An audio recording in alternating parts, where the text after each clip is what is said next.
নমস্কাৰ সকলোকে। আজি আমি এই ভিডিঅ'টোত এনচিয়েণ্ট হিষ্ট্ৰী অফ ইণ্ডিয়া বা প্ৰাচীন ভাৰতৰ ইতিহাসৰ ওপৰত কিছুমান MCQ কুৱেশ্যন লৈ আহিছোঁ। আশা কৰোঁ তোমালোকে শেষলৈ ভিডিঅ'টো চোৱা আৰু তোমালোকে ইয়াৰ এনচাৰবিলাক দিবৰ কাৰণে চেষ্টা কৰিবা। আজিৰ প্ৰথম কুৱেশ্যনটো হৈছে what is the first sermon of Buddha called as, অৰ্থাৎ বুদ্ধৰ প্ৰথম ধৰ্মধ্বনিক কি বুলি কোৱা হয়? অপশ্যন দিছে মহাভিনিষ্ক্ৰমণ, নিৰ্বাণ, ধৰ্মচক্ৰ প্ৰৱৰ্তন, মহাপৰিনিৰ্বাণ। এতিয়া ইয়াৰে শুদ্ধ উত্তৰটো হ'ব ধৰ্মচক্ৰ প্ৰৱৰ্তন। ধৰ্মচক্ৰ প্ৰৱৰ্তন বুলি কোৱা হয়, যিটো প্ৰথমতে বুদ্ধই ধৰ্মধ্বনি দিছিল। আৰু ক'ত দিছিল সেইটো এটা ইম্পৰ্টেণ্ট হয়। ক'ত দিছিল? সাৰনাথ নামৰ ঠাইডোখৰত দিছিল। সাৰনাথ নামৰ ঠাইডোখৰত এই ধৰ্মচক্ৰ প্ৰৱৰ্তন তেওঁ কৰিছিল।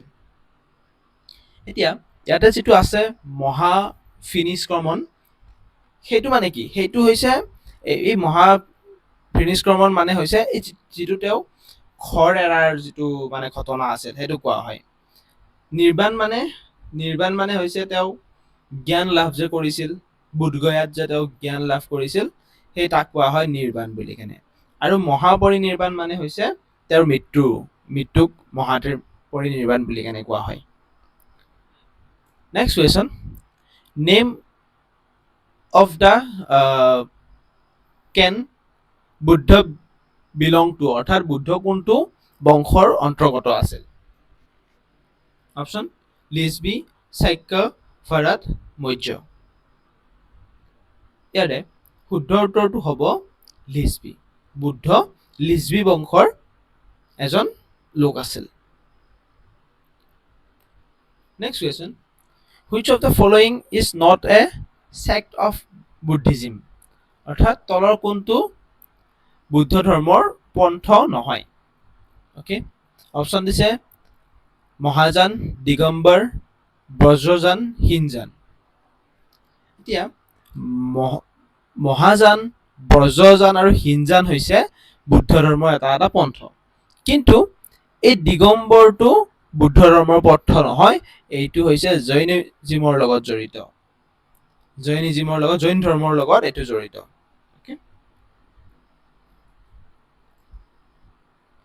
এইটো মনত ৰাখিবা। Next question, the language in which Buddha Priest, অৰ্থাৎ বুদ্ধই কি ভাষাত ধৰ্ম প্ৰচাৰ কৰিছিল? অপশ্যন হিন্দী, সংস্কৃত, পালি, প্ৰাকৃত।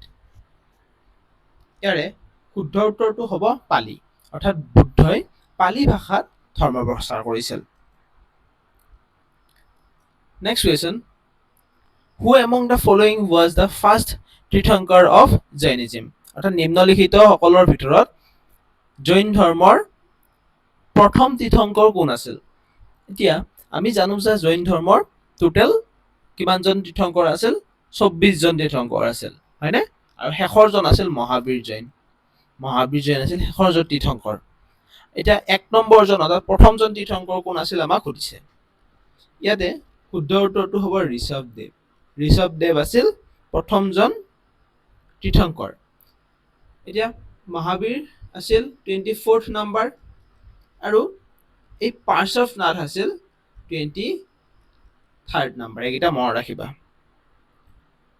Next question, which of the following is not the Triratna of Jainism, অৰ্থাৎ নিম্নলিখিত কোনটো জৈন ধৰ্মৰ ত্ৰিৰত্ন নহয়? অপশ্যন দিছে ৰাইট ফেইথ বা সৎ বিশ্বাস, ৰাইট নলেজ সৎ জ্ঞান, ৰাইট ভিউ সৎ দৃষ্টি আৰু ৰাইট কণ্ডাক্ট সৎ আচৰণ। ইয়াৰে শুদ্ধ উত্তৰটো হ'ব ৰাইট ভিউ। এই ৰাইট ভিউটো জৈন ধৰ্মৰ ত্ৰিৰত্ন নহয়, বাকী কেইটাহে হয়। Next question, how many powerful Mahajanapada was there in the ancient India, অৰ্থাৎ প্ৰাচীন ভাৰতত কিমানখন মহাজনপদ আছিল? কিমানখন আছিল? অপশ্যন 10খন, 16খন, 15খন, 20খন। আমি সকলোৱে জানো যে মহাজনপদ আছিল 16খন প্ৰাচীন অসমত মহাজনপদ আছিল 16খন next arrange the following Magadha dynasty in chronological order অৰ্থাৎ তলত উল্লেখ কৰা মগধৰ বংশকেইটা কালক্ৰমক অনুসৰি সজাব দিছে প্ৰথম দিছে শিশুনাগ নন্দন হৰিয়ংক মৌৰ্য এতিয়া ইয়াতে আমাৰ প্ৰথমটো বংশ কোনটো হয় প্ৰথমটো বংশ হৈছে হৰিয়ংক বংশ হয়নে এইটো হৈছে প্ৰথমটো এইটো হৈছে প্ৰথম তাৰপিছত আহে শিশুনাগ বংশ শিশুনাগ বংশৰ পিছত আহে নন্দন বংশ 3 নম্বৰত আহিব এইটো তাৰপিছত আহিব মৌৰ্য বংশ 4 নম্বৰত আহিব এইটো ক'ত আছে প্ৰথমতে 3 নম্বৰটো ক'ত আছে 1 2 3 এইটোত আছে প্ৰথমতে কি আহে হৰিয়ংক বংশ তাৰপিছত আহে শিশুনাগ বংশ তাৰপিছত আহে নন্দন বংশ তাৰপিছত আহে মৌৰ্য বংশ next who was the first ruler of Magadha from the Haryanka dynasty অৰ্থাৎ হৰিয়ংক বংশৰ পৰা মগধৰ প্ৰথমজন শাসক কোন আছিল প্ৰথমজন শাসক কোন আছিল বিন্দুসাৰা বিম্বিসাৰ ধনানন্দ আৰু চন্দ্ৰগুপ্ত প্ৰথমজন শাসক আছিল বিম্বিসাৰা এইটো বহুতে কনফিউজ কৰে বিন্দুসাৰা আৰু বিম্বিসাৰাৰ মাজত মনত ৰাখিবা বিম্বিসাৰা হৈছে হৰিয়ংক বংশৰ প্ৰথমজন শাসক next the founder of Nandan dynasty was অৰ্থাৎ নন্দন ৰাজবংশৰ প্ৰতিষ্ঠাপক কোন আছিল মহাপদ্মানন্দ ধনানন্দ কালশোক নাগদৰ্শক কোন আছিল প্ৰথমজন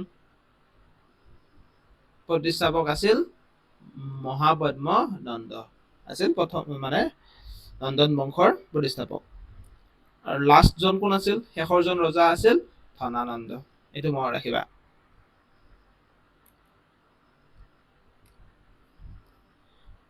The battle of Hayden Pass took place on the bank of which river অৰ্থাৎ হাইডেন পাছৰ যুদ্ধ কোনখন নদীৰ পাৰত হৈছিল অপচন চেলাম চেনাব ৰবি হ'ব লাগিছিল ৰবি আৰু সুটলেছ হাইডেন পাছৰ যুদ্ধ ক'ত হৈছিল হাইডেন পাছৰ যুদ্ধ হৈছিল চেলাম নদীৰ পাৰত কাৰ কাৰ মাজত হৈছিল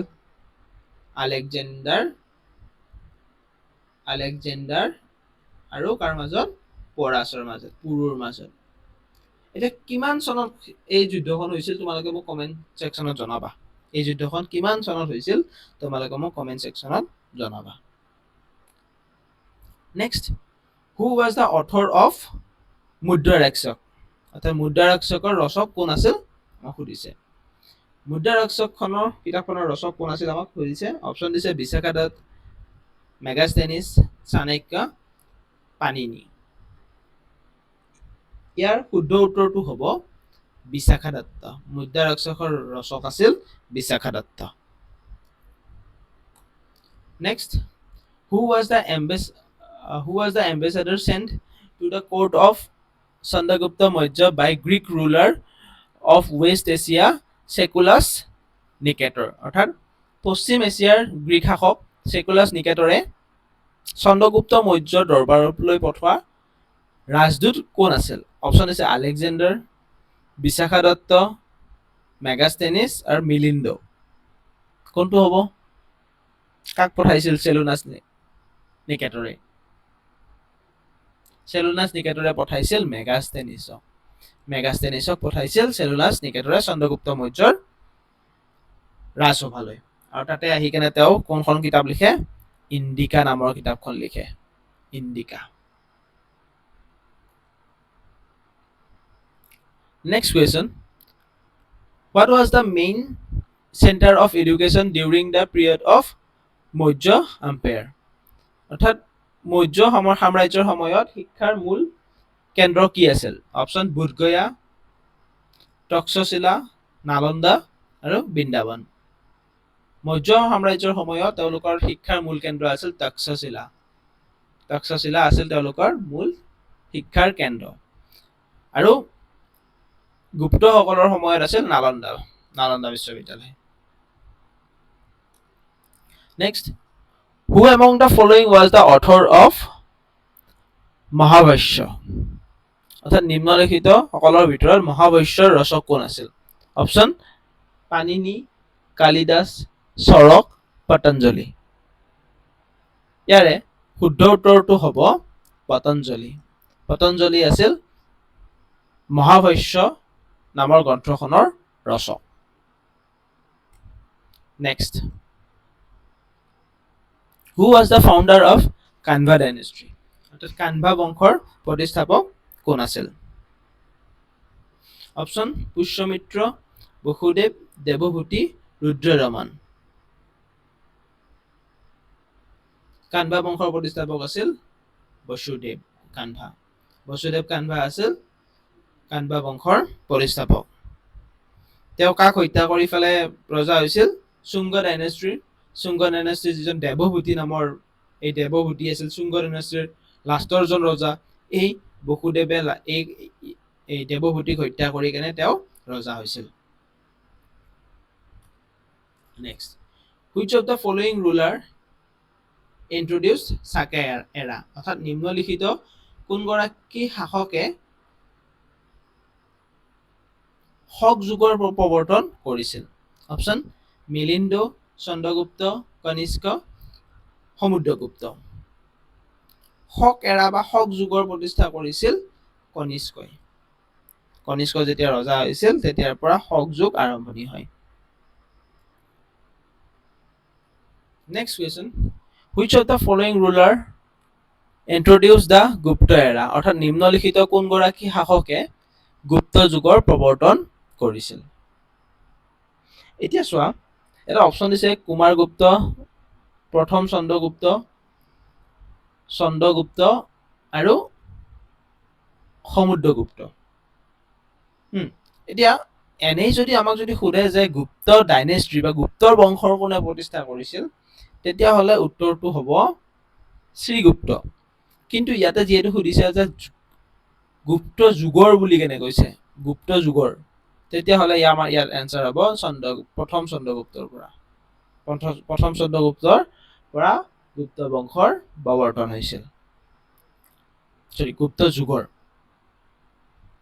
Which of the following book was not written by Harshvardhan অৰ্থাৎ নিম্নলিখিত কোনখন গ্ৰন্থ হৰ্ষবৰ্ধনৰ দ্বাৰা লিখা নাছিল অপচন হৰ্ষচৰিত নাগানন্দন ৰত্নাৱলী প্ৰিয়দৰ্শিকা ইয়াৰ শুদ্ধ উত্তৰটো হ'ল যিখন হৰ্ষচৰিত আছিল এই হৰ্ষচৰিতখন তেওঁ লিখা নাছিল হৰ্ষচৰিত কোনে লিখিছে বাণভট্টই লিখিছে আমি সকলোৱে জানো যে যিখন হৰ্ষবৰ্ধনৰ ওপৰত কিতাপখন আছিল হৰ্ষচৰিত সেইখন লিখিছিল বাণভট্টই